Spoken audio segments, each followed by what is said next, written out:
Call to client. First name Ryan, last name Brian.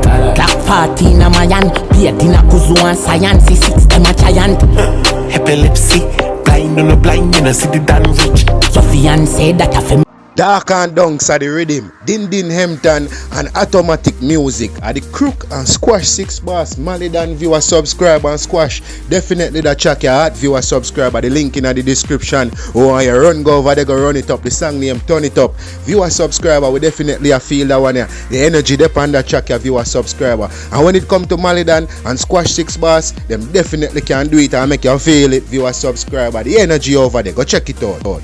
Silkboss I talk about one of them good old MAAMS when well one link back. Now viewer subscriber, the link in the description. It name EROTIC and we want you run up that one your viewer subscriber. You know Silkboss have the bad vocals, vocal projection and nothing normal. The video is clean also. We like the MAAMS in the video viewer subscriber. Now definitely we want you to run up that one here. Big up to the IceNation team. Them are put in the work up more. Let's be honest, you see the 4-eye gal will wear glasses. She look thick like she drink molasses. Gal and me fear fuck ya and a chatting. Come and me take up on a tour, go to Paris. You buy a Birkin bag, me grab a Bali.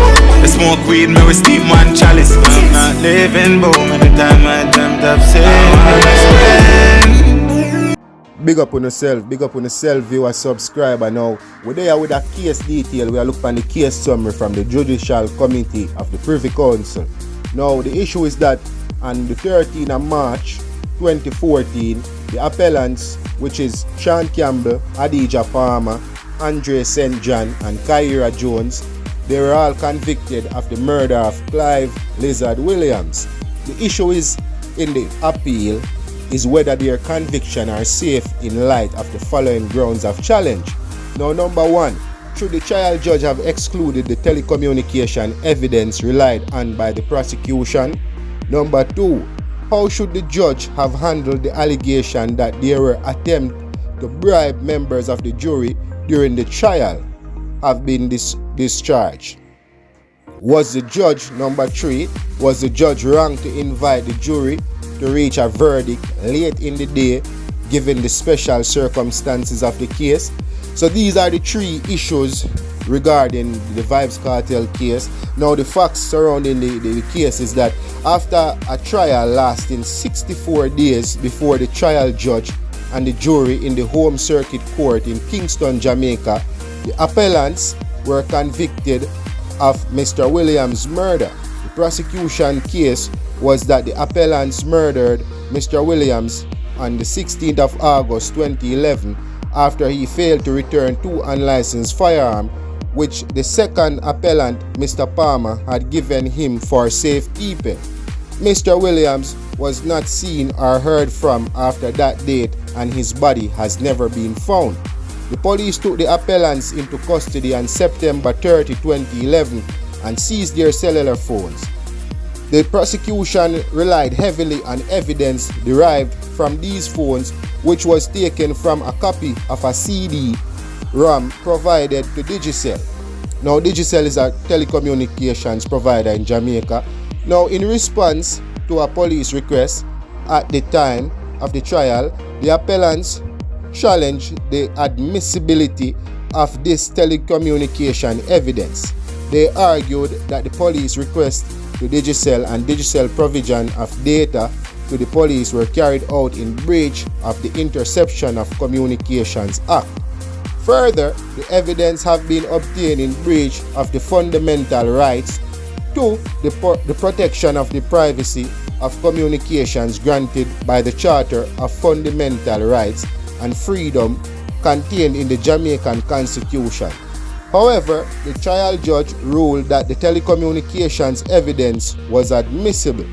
Now, during the trial, the judge became aware of an allegation that a juror had attempted to bribe others by offering 500,000 Jamaican dollars for a particular outcome. After investigating the allegations and considering it with counsel for both the prosecution and the defense, the judge then decided that the trial should proceed. He did not discharge the jury or the particular juror said to have offered the bribe. The judge finished is summing up at 3:42 p.m. on the 13th of March 2014. The jury returned at 5:35 p.m. when the four women told the court that the jury had not reached an unanimous verdict. The judge sent to the jury out again. At 6:08 p.m. the jury returned and by a majority of 10-1 convicted the appellants, which is Sean Campbell, Adidja Palmer, Kyra Jones, Andre St. John, of the murder of Mr. Williams. The Court of Appeal dismissed the appellant's appeal against conviction. The appellants now appeal to His Majesty in council. So the justices in the appeal is Lord Reed, Lord Lloyd Jones, Lord Briggs, Lord Burrows, and Lady Simler. And the hearing date is the 14th of February. Finishing date to the hearing is the 15th of February. So this information in regards to the case detail, as we say, we get this information sourced from the Judicial Committee of the Privy Council. Remember, like the video, share the video also, subscribe, up move, ghetto vibes, we out here.